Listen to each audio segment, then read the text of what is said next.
Welcome to the Archetypal Mosaic. This is Mikhail. Today I'm interviewing Barry Hoffman, owner of the Gauntlet Press, who is both an author and a publisher. Welcome to the show. Thank you. Gauntlet Press's website is simply that, gauntletpress.com. Barry, you started off as an author yourself. What made you want to write, and how did you become a publisher? What made me want to write? I just had a passion for reading, and in the 70s I began dabbling in writing, mainly for the students that I was teaching. I was a 5th, 6th, sometimes 7th and 8th grade teacher, and I would write short stories about the kids in my class, and they seemed, to enjoy it. They seemed to be able to learn how to read better when they were reading about themselves or stories that dealt with their classmates.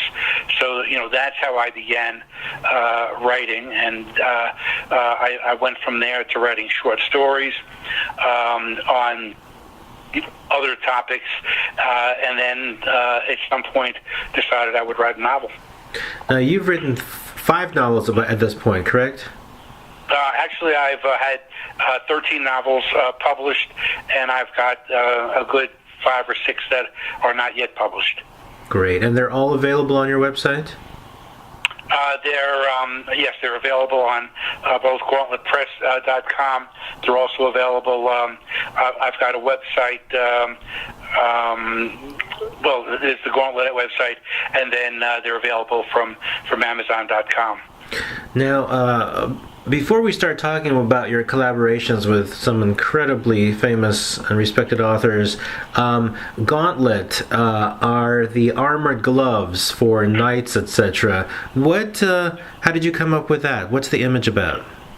Well, before I began publishing books, I published a magazine dealing with censorship, and basically I asked different people for suggestions for a title, and my father suggested Gauntlet, fighting through, the adversity. I published Gauntlet magazine for about 10 years, and then I also started publishing books about a year or so after the first issue of the magazine. It became a little bit too much of a gruel to do both, and with the changing market, the magazine ended up, bleeding red. When I started, I think I had anywhere from 12 to 20 distributors, including Diamond Comics and other comic distributors, and basically Diamond either destroyed their competition or bought them out, and that occurred with a lot of places. I had a distributor that distributed to Borders, and then the distributor went out of business, and I walked into a store and saw copies of the magazine, still there. So that wasn't a very good experience. So after at some point I decided that I couldn't do both, and I had become more interested in working with authors like Richard Matheson and Ray Bradbury. So we put the magazine to bed after about 23 issues, I believe, and then I ended up spending my time writing and publishing these signed limited editions. Great. Now let's talk a little bit about working with Bradbury and Mr. King. Now, with Bradbury, I actually went to a Bradbury week back in 2010 to the WGA, and I had a meet and greet with him, and he's such a lovely, fun man. First of all, how was it working with Mr. Bradbury? God bless Oh, his it was soul. wonderful. He's a gentleman. He's really humble. I think I work with a number of authors, and Bradbury, Richard Matheson, and Bob Block were all cut from the same cloth. Besides being wonderful writers, they were wonderful people, and I've worked with some difficult authors as well, and I can tell you it's so much more enjoyable working with someone like Ray Bradbury, who I first became introduced to Bradbury when I was a teacher. My students would read his work, and they would write him letters, and he sent back to the class a poster which he signed. He was someone like the other two gentlemen I mentioned, who until the later years in his life, he didn't have a secretary. He didn't have an assistant. He would get a mail, and he would, read it himself, respond himself. This is the kind of person he was. Everything he did, he did on his own, and it shows the kind of character he had. And at some point, I asked him if I could publish The October Country as a signed limited edition, and he said yes, and that began a long collaboration of probably close to 20 years. If you were to describe to the listeners Ray Bradbury in terms of his characteristics of his personality, what would be your top 3 or 5 adjectives or explanations? Oh, geez. Well, I'd say humble would be one. Incredibly creative would be another. He was a really loquacious, kind of person. He would have discussions with you, but you could sit there with him for hours, and he could regale you with stories both of his life and everything else, under the sun. He could be stubborn. There are certain. It took me a good 5 to 6 years before I was able to convince him to let me publish Dark Carnival. But it was not a mean kind of stubbornness. It was just, if he said no, normally, you didn't go back and ask him again, because the answer would continue, to be no. Dark Carnival was the one exception. Perfect leadway, because Dark Carnival is really kind of a major focus point of this interview. Dark Carnival is a 1947 collection of short stories by Mr. Bradbury, which originally had 27 stories, and then some of them were re-edited and republished in the October book. 4 of those stories have not been republished until you came along, and those were they're called The Night Sets, The Maiden, Reunion, and Interim. Those were kind of left away. The original first edition goes for at least $1,000. So your copy, which came about later on, you mentioned it took quite a while to have him approve it, plus you added some stories that haven't been published to your edition. Can you describe those years? Have you met him? Did you have coffee with him? What was it like to proceed with getting Dark Carnival republished? What's the whole story? And how did you... Well, the first part of the story is the person who helped me the most in convincing Bradbury to allow us to do it, who is Don Albright, who is Bradbury's bibliographer. What Don would do is several times a year, he lived on the East Coast, several times a year he'd go out to California, to Bradbury's home, and he would literally take everything that Bradbury wrote that he ended up not using, and he brought them back with him, and he has a home in another home in Indiana where The only thing there is everything Bradbury. And over the course of the years, there were a number of books that we published that we could only have done because Don had saved little bits and pieces that Bradbury wrote before he went on to something else. Just to give you an example, it took Bradbury 50 years to write Somewhere a Band is Playing, which I believe is his last published novel before he passed away. And he would write a bit of it, and then he'd put it away. Years later, he'd write some more, put it away, do the same thing over and over and over, and then 50 years later, he finally had what he wanted. As a result, there were a lot of passages. Some of them is as short as a paragraph, some as long as 2 or 3 pages that he typed and basically, was going to would have tossed away, except he knew that his bibliographer was going to be coming to get them, and he would just keep them all in a pile, and Don would come and take them with him. And we ended up doing a number of books. We did a book, Masks, which he never finished. But he wrote a beginning, he wrote a middle, he wrote an end, and Don Albright was able to put it together so you had a cohesive story, and Ray agreed to allow us to publish it. So this was done with his consent. Now, with Dark Carnival, I had been speaking with Don about it. He spoke with Ray, and the reason he did not want the book published initially is because, as you mentioned, he rewrote a number of the stories from Dark Carnival and published them in his first mass market book, The October Country. And he felt that the best stories that he from Dark Carnival appeared in The October Country, and he didn't particularly like the other ones, which was not actually true.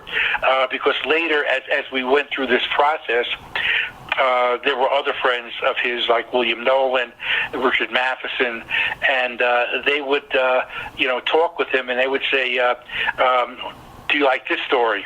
And he goes, yes, I do like that story. Do you like this story? Yes, I do like that story. And on and on. There were a number of stories in Dark Carnival, which didn't appear in the October Country, that he really liked. The other thing, which you alluded to, were the stories that did not appear in the original Dark Carnival. And the reason for that is that the publisher, Arkham House, said they didn't have room for those stories. So they didn't include them, and as I said before, Don Albright had everything that was not included in all of Ray Bradbury's projects, and we were able to get Ray's permission to publish them in our version of Dark Carnival. So we went on and on. At one point I asked him, I said, look, if we're going to publish the book, this was like in 1997, 1998, if we're going to publish the book, would it be appropriate to do it in 2000? And he said, no, I think 2001 would be the best year. At that point, we had our foot, in the door. We didn't have a yes from him. It would take another couple of years.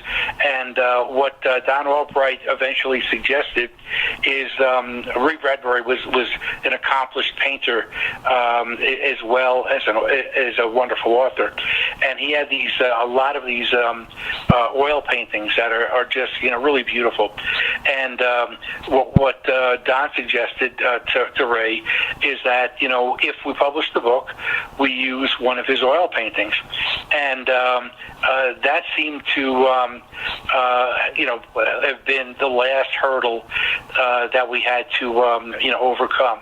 He really liked that idea, his only request, which was not a problem for us, is that the title of the book not appear on the front cover or back cover, just his oil painting, and the title would appear on the spine. And since we normally don't sell books in bookstores because they're signed limited editions and they're expensive, we just said, of course, if you don't want the wording on the cover, you got it. And at that point, he finally said, okay, we'll do one printing, and then it goes back in the vault. Is the reason for the fact that he didn't want the title on the cover because he didn't want it to mess up the image, or because he doesn't really like the title or doesn't feel comfortable with it? No, he loved the image. Okay. It was solely, people could see the entire image without anything obscuring it. It's interesting because what I've heard from people, and I've read Interim, which is a tiny short story, which would fit into anything, I think, is because some of those stories that haven't ended up anywhere except, thankfully, your edition, is the fact that a lot of them are actually darker and really terrorizing in a way, as opposed to more fun or more light. Have you guys ever had the discussion between the original darkness and kind of like the re-edited lightness? We didn't have a particular discussion, but during the course of his life, as Bradbury became more successful, personally, I think his writing became less dark. As a result, he didn't dislike those early stories. He just, felt more comfortable with stories that had, a more positive message, later on, in his life. I think, he started out, writing a lot of really, wonderful dark stories, and life has an interesting way of dealing with people. Sometimes you've got people who can have a wonderful life and still write about dark issues, and then you have others who once their life changes, they get married, they have kids, they're better off than they had been. That darkness that had propelled them as authors is no longer there. So I think a lot of the material that he wrote later in life was not near as dark as his early material because of his life experiences. And that brings me to another point, which is being a performance artist myself and an author as well. I noticed, as do all real artists, that whatever you put out there in the universe in terms of whatever you create, it becomes reality to you in one way or another. You basically have to pay for it. Whatever you create, you pay for, whether it's positive or negative. So I'm wondering, if he experienced that, and if that was one of the reasons why he re-edited some of the stories for the October Country and why he removed others. Do you by any chance know? Has he ever discussed that when he was alive? I think the reason he rewrote stories is that I think he felt that he actually said it a number of times.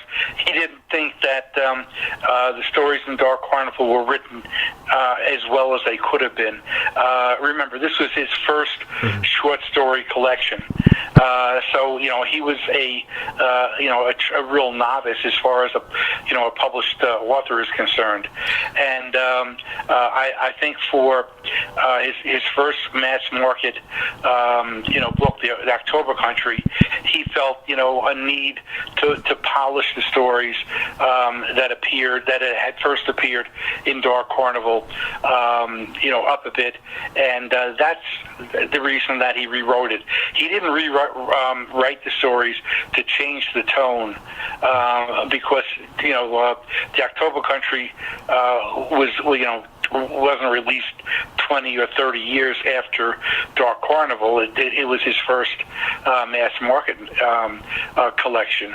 So it had less to do with a change in tone than than wanting to have published the best work possible. And as I said, he tinkered with things all the time.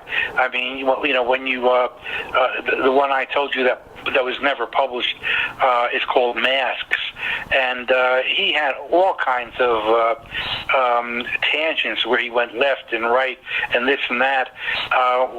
When you talk about Fahrenheit 451, we published a book called Match the Flame. He wrote a good 20 stories dealing with censorship well before he tackled Fahrenheit 451. And he finally wrote, after a number of short stories and fits and starts, he wrote a novella called The Fireman. And after that, he finally had what he felt he needed, and he went from The Fireman, which was a novella, to Fahrenheit 451, which was a novel. So I think he was always tinkering with ideas, and this whole idea of censorship, he didn't write in one fell swoop. He wrote a number of stories. He wrote story fragments. He wrote novella fragments. And some of them, except for what we did, were never published anywhere else. And but they could have been, because they were really well written. So he was a tinkerer, and as opposed to Richard Matheson, who once he finished something, or felt that he couldn't finish something, he never went back to it, ever. Mm-hmm. There's definitely something to say for raw talent. When you begin, you're unencumbered. There's nothing blocking you. Just release it and let it go. In your Gauntlet Press version of the Dark Carnival, which, by the way, is still available through the website in its very limited editions as of this recording, has several, not only the unedited, original, full 27 stories, but also some unpublished stories from that period. Is that correct? Yes. Now, how did you guys choose which of the unpublished stories, and were they all from the same exact time period? Yeah, they were from the same time period, and they were chosen first. Don Albright would make a number of selections, and then when he went out to the West Coast, he would show them to Ray, and Ray would pick and choose the ones he wanted. Now, so it was a real collaborative, effort. While I met with Ray and talked with Ray on the phone, a lot. Don was, someone who, was a constant in Ray's life for, I really can't tell you how many years. For, it's got to be for probably 40 or 50 years. And the two of them could sit down and look at a variety of stories, and Ray would say, all right, that one I like, this one, let's put that one aside, and they would sit down and decide. The same with Ray was not as picky when it came to the different fragments that we used in some of the books, like Masks.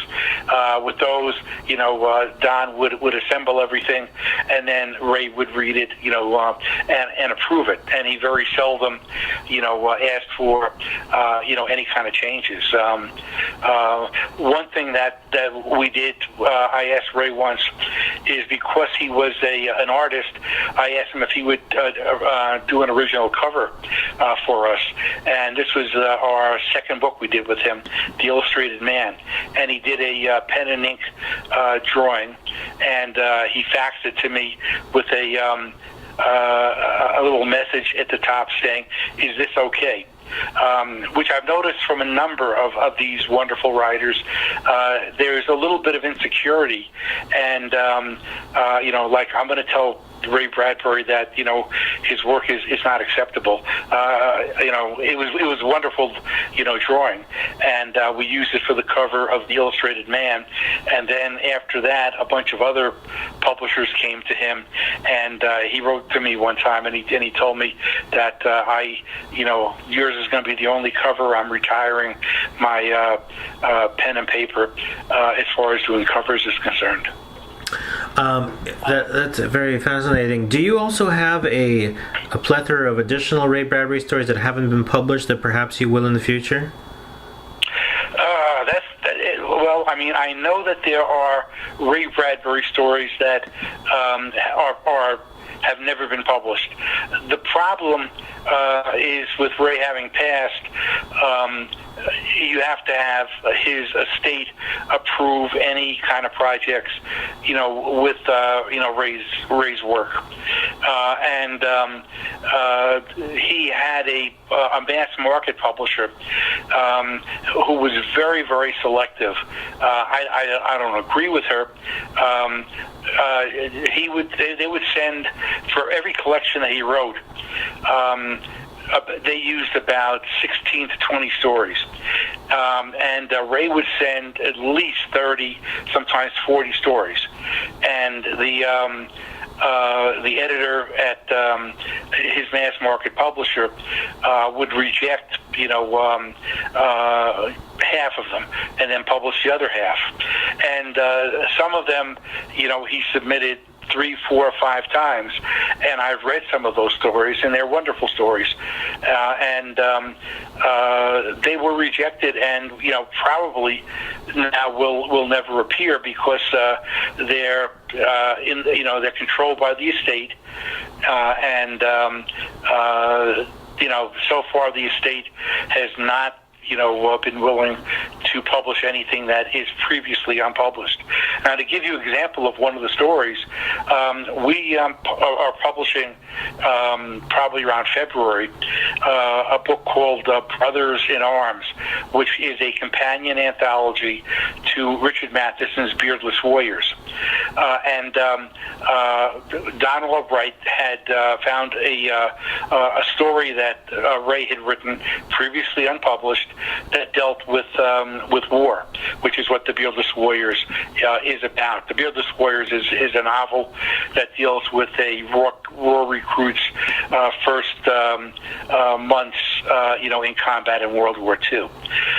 So Ray had written this story about a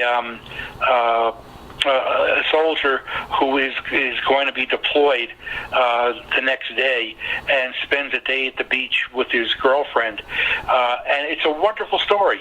It's got a very haunting ending. It's well written. It's not all that long, and I can't give you any reason why a mass market publisher wouldn't have jumped at that story, years and years before we ended up getting approval. What we did is Ray had passed by then. We contacted his agent, and his agent, he contacted the estate, and they gave us permission to publish the story. So if that story's out there, there's got to be many, many other wonderful Bradbury stories, which unfortunately may never get see publication.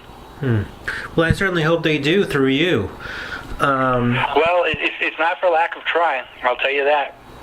Now, along with Mr. Bradbury, you also have worked with, and you have upcoming books. Depending on when you hear this interview, please check the Gauntlet website to see if they're upcoming or already have been released, including authors Clive Barker, Neil Gaiman, Paul Schrader. Now, what was the collaboration like with Neil, with Clive, and with Mr. King? Because I've actually directed 3 official Dollar Babies, and it's been a pleasure working with Mr. King's assistant. But what's it been like for you collaborating with Neil, Clive, and Mr. King? Okay, well, with Clive, I had a really great experience. We published several books of his. Again, these are with Clive. They're signed limited editions, and fortunately, he had someone like Don Albright, Phil and Sarah Stokes, and Clive is like Bradbury is also an artist, and he does a lot of doodles and rough drawings, and he just sends them to Phil and Sarah Stokes. Any that he doesn't use in the mass market edition of the book. So we're able to add a lot of bonus material to anything that we do with Clive. We've got he writes his novels in longhand, and then and we've got pages of that in the book with handwritten corrections. Then he types it up and he makes corrections on the typed version, and we've got that as well. Plus these black and white drawings that he often does for the book, whether they get published with the book, or not. And my experience with him was always, wonderful. He was very gracious. When in the early, I guess the mid '90s, I visited his home, and he actually had two homes: one that he lived in, and one that had only his art. And room after room after room was filled, with art, on the walls. And it was just, he took us around and showed us the art and explained. I don't know if you're aware of the Abarat series that he began. I think he's written 3 of the books so far, and Disney purchased them, and Disney was considering, they haven't done it yet, to make a film. And he showed us all of these paintings, and he based the novel on the paintings that he did. So he's a wonderfully creative person, a really nice person to deal with, very down to earth. With King, I've had less contact with him, mainly because he's so busy that you spend most of your time dealing with his assistant Marcia, which is probably the person you spoke to. Mm-hmm. Yeah. So most of what Margaret, actually. Excuse me? Margaret is who I've been. Okay, I think Marco was there before Marcia. Marcia's there now. But one of the things that was really interesting is we did a book of stories in tribute to Richard Matheson, and we already had Joe Hill, one of King's sons, agree to take part in it, and we approached King, about taking part as well. And he said, well, what I'd rather do is write a collaboration, with my son. And, of course, I said yes. That was even, better than having a story by King himself, because it was the first collaboration between the two. And that appeared in He Is Legend, which is, again, stories, in tribute to Richard Matheson. And we still have, those are still available. Mm-hmm. And as far as Neil Gaiman is concerned, we worked in collaboration with Borderlands Press on certain books. And one of the books was Nothing O'Clock by Neil Gaiman, which was a Doctor Who story he wrote. And Tom Monteleone at Borderlands Press is friendly with Neil. So in that case, I did not work with Neil. Tom worked with Neil, and the two presses published the book together. And then also Taxi Driver, which cover art, by the way, the cover art for that is absolutely spectacular. And I have to say the Clive Barker book Emerville, that's his painting with a little iguana lion on his head. It's really amazing. Yeah, what I found really interesting is there are publishers who publish a Clive Barker book without Clive Barker art, cover art, and I find that really ridiculous. I mean, Clive has got so much art. And he's such a wonderfully talented artist that if you're doing a book, by Clive Barker, especially in the small press, I can see mass market publishers. They have their own set of rules, and many authors, don't like the cover art that they get from a mass market publisher. What Gauntlet's philosophy is we get approval from the author on everything that we do, especially the cover art. When we published Bob Bloch's Psycho, the only thing he was interested in having approval on was the art, and he wanted art that had nothing to do with the movie, because there were too many paperback versions of Psycho that dealt with the movie. So we put him in touch with an artist, and the artist came up with a rough sketch, and he loved it. The same thing with Bradbury. When we could, we would use his art or the art of Joe Magnani, who did the original art for some of the novels and stories that Bradbury wrote. So we've spent a lot of time, making sure that the art, for every book, is approved, by the artist, by the author. Now, where are the books actually printed? Well, we've had a number of printers. I mean, I've been in business now. This is about 22, 23 years.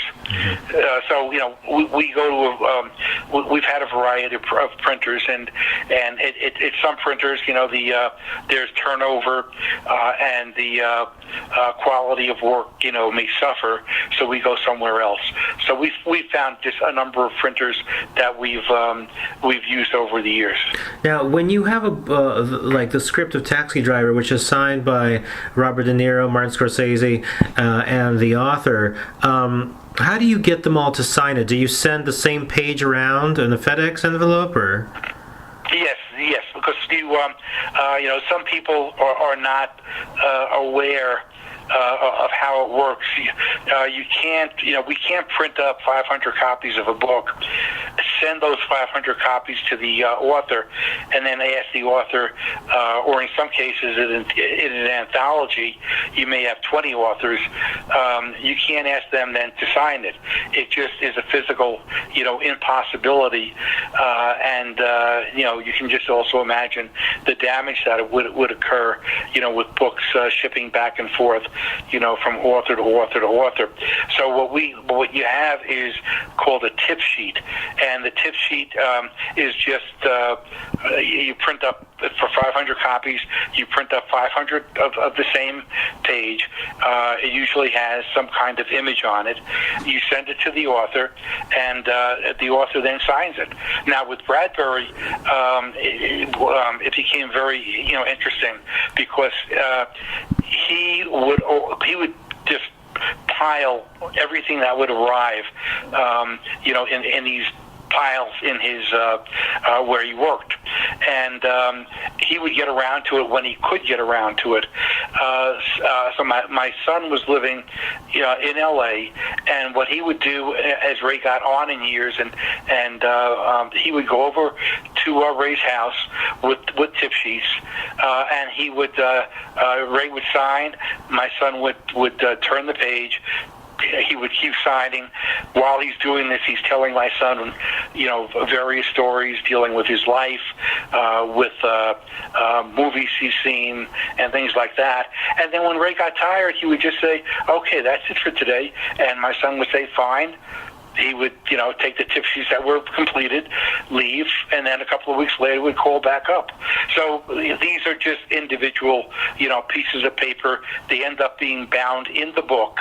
When we send the book to the printer, we send the tip sheets along with it, and they're all, printed and bound together. But in a thing like the Taxi Driver script, when you have three major personalities, Robert De Niro, Martin Scorsese, the author of the script, how do they? Did this keep traveling around the 500 pages? Did it start with Martin to go to Robert? How did that go? No, in this case, it depends on the book. In this case, we sent a separate tip sheet for Martin Scorsese and for De Niro, and then Schrader had his own tip sheet. It would be the same thing with King. If I had a book where there were 20 authors and one of them was King, I wouldn't send have his tip sheet as part of the rest of them, because if they get lost or damaged, you really can't call up Stephen King's secretary and say, could you do me a favor and sign the tip sheets over again? We had a problem. So for certain books, we send a separate tip sheet that the author signs, and only that particular author is on that tip sheet. Yeah. So we may have in Taxi Driver, we had three separate tip sheets. Now, do you also and on the cover art, just to get back to that question that you had, with Schrader, we had one idea that we gave to him, and he wasn't thrilled with it. So he spoke to the artist, and he said he wanted something with a Chinese feel, and he explained to the artist that we used what he wanted, and the final version that you see now is the version that Schrader approved of. He liked that a lot. I love it a lot too. Now, do you send extra tip sheets? For example, if a pen smudges, or if somebody has, the signature kind of goes off, did you send like 10 extras or anything like that? Yeah, we always send extras. We also send extras for spoilage. Sometimes when you send the tip sheets to the printer, some will get damaged just as a matter of course when they're doing the binding. So we'll send about 50 extra tip sheets, because we want to make sure we have the 500 to sell. We also give the author 20 copies of the book, and we give the artist and other people who have been involved in the book a copy. With Taxi Driver, we sent De Niro, Scorsese each a copy of the lettered edition of the book, and then we sent Schrader 20 copies. That's what we always do with the author. And if they want additional copies, we give them a discount on any additional copies besides the 3 copies they get. And then when a book is numbered and signed, is it signed or numbered first? It's signed first, because it's just like you said. If the author smudges number, if we had numbered them first and he smudges number 48, we might not. He's not going to necessarily, let us know. He just goes on and keeps on signing them. So what we do is we have the tip sheets signed first, and then we number them when they're returned to us. Now, on your website, it says PayPal is not accepted for lettered editions, credit cards only. Can you share why? I've had problems with PayPal. I'd rather not go into what they are. Okay. I find PayPal is not very business, friendly when there's a problem. And so, when it comes to the bigger priced items. I've had a couple of problems, with them, and I've decided that, for an item that's going to cost a couple of $100, we're going to just accept, credit cards as opposed to PayPal. Now, when you have to deal with, because genius can be difficult. I know some genius people who are difficult, and I think that's okay. How do you deal with difficult people, difficult authors and agents? Well, for the most part, I try to steer clear of them, to be perfectly honest. Mm-hmm. I don't make a fortune, from Gauntlet. It's a labor of love for me. When I publish, something that was previously unpublished by Ray Bradbury, the feeling I get is that I'm enhancing his legacy. Mm-hmm. That there are people 50 years from now are going to be reading Masks, which would never have been published by a mass market publisher because it was never finished. Mm-hmm. There are other books that we've published by Ray that have material in it that would never see the light of day. In October Country, we have the way that Ray worked with Joe Mugnani is Ray would draw a rough drawing of what he was interested in the art to look like. This is for interior art, and Mugnani would then send him a rough drawing of what his interpretation would be. And once he got Ray's approval, then he would do the final, piece of art. Now, some of these appear in the October Country. They would never have appeared in any other version of the book than ours. So, I feel that I'm with people like with Ray Bradbury and some of these other authors, that I'm helping to enhance, their legacy by printing material that would never see the light of day. With Richard Matheson, we published his very first novel, which was a mainstream novel that his agent told him was too long for a first novel and would never have been published. So he put it away, unlike Bradbury, who would have tinkered with it. And we ended up publishing it, and otherwise it would have never been published. So, I work with people that I can deal with. Now, I have worked with some people who, they're not necessarily difficult, they're just less helpful. There are some people who, when you ask for bonus, material, they'll give you a ton. David Morrell for, First Blood, the first book in the Rambo series, he had a ton of material, and he kept finding more, and he kept sending it to us, and it turned out to be really wonderful. Well, there are other, authors that you speak with, and they tell you basically, I've got nothing more to offer, or they don't want to offer, and you just have to accept that, and then, do the best you can. And I'm not going to mention any names. I'm not going to badmouth, anybody, in an interview. That's not the way I roll. Mm-hmm. But I have, dealt with people who are very, very difficult. A couple of people, not many. Most of the people I've dealt with are wonderful. But I have dealt with one or two, people who, if I told you in private who they were, you probably would know that they were difficult to deal with. Mm-hmm. Just a few more questions before we wrap up the interview. In terms of the pages, when I, for example, go into an antique bookshop, I see, if I want to get a book from 200 years ago, it's brown, there's acid, there's brown spots and all that stuff. The way books are printed now, do you think they'll last longer? Are they made in a different way? Yeah, our books and many small publishers, like us, we print on acid-free paper, so they're not going to turn brown. Okay. Mass market publishers, they're going to use the cheapest paper they can. So if you buy, a new Stephen King book that that book is from a mass market publisher, the pages are going to turn brown.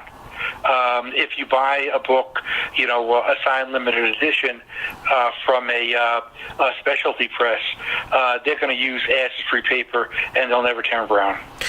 But for all the Stephen King readers, keep on buying all his books because he's amazing. We just want to say that.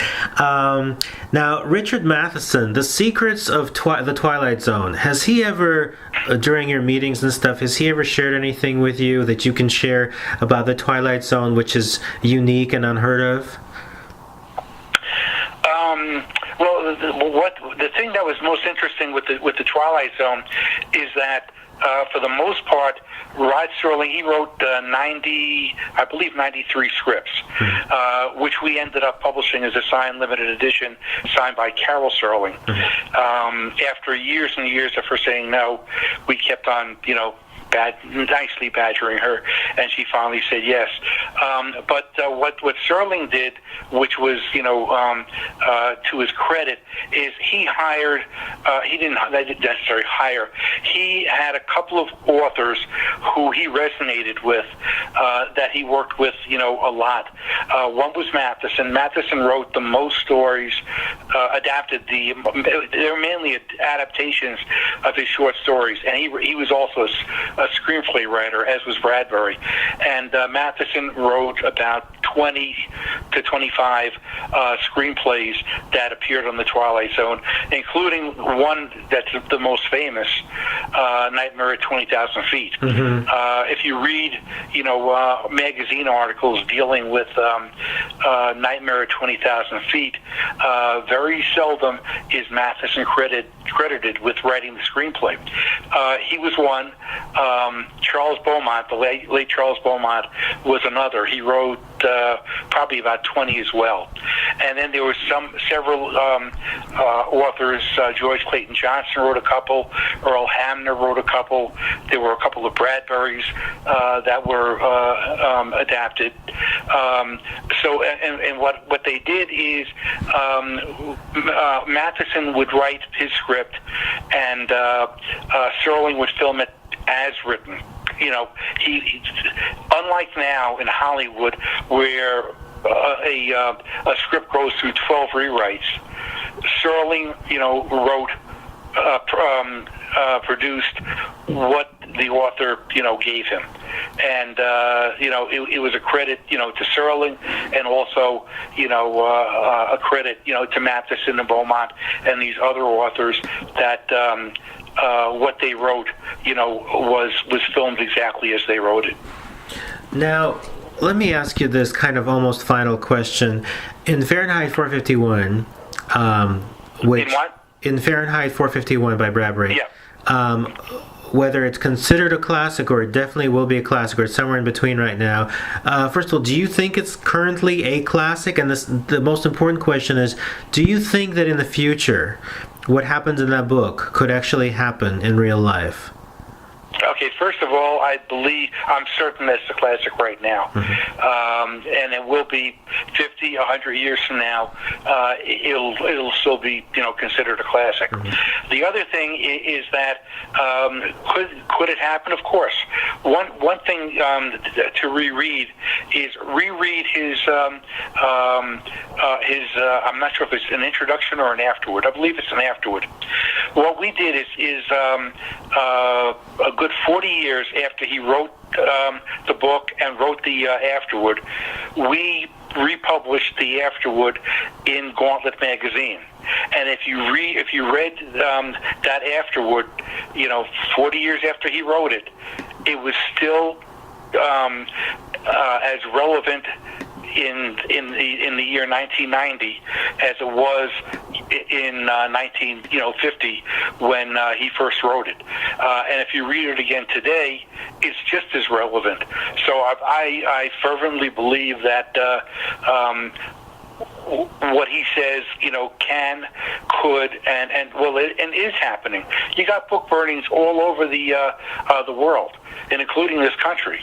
You got recently, I forget where it was, you had some LGBT books that were from a library that were burned, and the library is not certain if they're going to replace the books. This is, a problem that, is a never-ending one, where people who don't like certain things are going to destroy it, or do their best to destroy it. And I don't, things may not occur, as they did in Fahrenheit 451, but there is every possibility that censorship, will continue, book burnings, will continue and possibly grow. Well, we definitely hope not. But it's interesting to get this response. Do you know why 451 as opposed to 450 or 449? That's the temperature that paper will burn at. 451, not below or Yep. after. Okay. Well, do you have anything else that you'd like to share with the audience, either about your publishing house, your website, your own books, anything at all? I say only that a book of mine that is going to be coming out shortly, called Tracks of My Tears, basically deals with. I think, are you aware of the Baylor scandal, where there was a cover-up of football players who date raped female co-eds on campus, and they were covered up? No, I'm not familiar with this. Okay, well, that was a major scandal, and I decided to write a book of what could occur there, on steroids. I think it's an important book.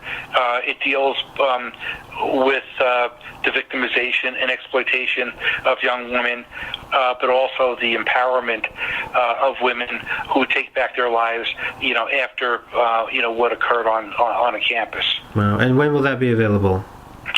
That should be available January, February. And that's a book by you, correct? Yes. Okay. Well, it's been a true pleasure speaking with you, Mr. Hoffman, about Gauntlet Press and all of the incredible publishing work you do with some of the most brilliant authors ever. And please visit gauntletpress.com to get some books and to learn more about this conversation. I have one last thing I can add, a little teaser, because I can't give the all the information. But those who are interested in Stephen King, we've got a couple of projects that one we've signed a contract, another we are close to, and one may appear next year, and the other would appear the year after. Go to our website or subscribe to our newsletter. When we have 500 copies of anything from Stephen King, they sell quickly, and it's something that I think anybody interested in Stephen King will look forward to. And do you think, I know I asked you this before, but do you think there'll be any more publications from Ray Bradbury? I think there will be. Next year is his 100th birthday. Oh. And I know that his agent is working on, with the estate, on some projects. I don't know what they are. Mm-hmm. I don't know if it's new material, mm-hmm. or if it's going to be previously released material in some unique way. We have a proposal in with his agent, and we already have some commitments which are truly unique. Just to give you an example, when we published Matheson's Nightmare at 20,000 Feet, we got William Shatner to write a short piece and sign tip sheets for the lettered edition of that. And we've got plans along similar lines. Once we get this one project okayed by the state, So basically, I'm sure there's going to be material coming out, for his 100th, anniversary of his birthday. But everybody, at his agency and his estate has been very, closed-mouthed about it so far. And I don't know what it is, but I think that there will be material. Great. Well, it's been a pleasure speaking with Barry Hoffman for Gauntlet Press. Enjoy, and then check out the website. Have a great day.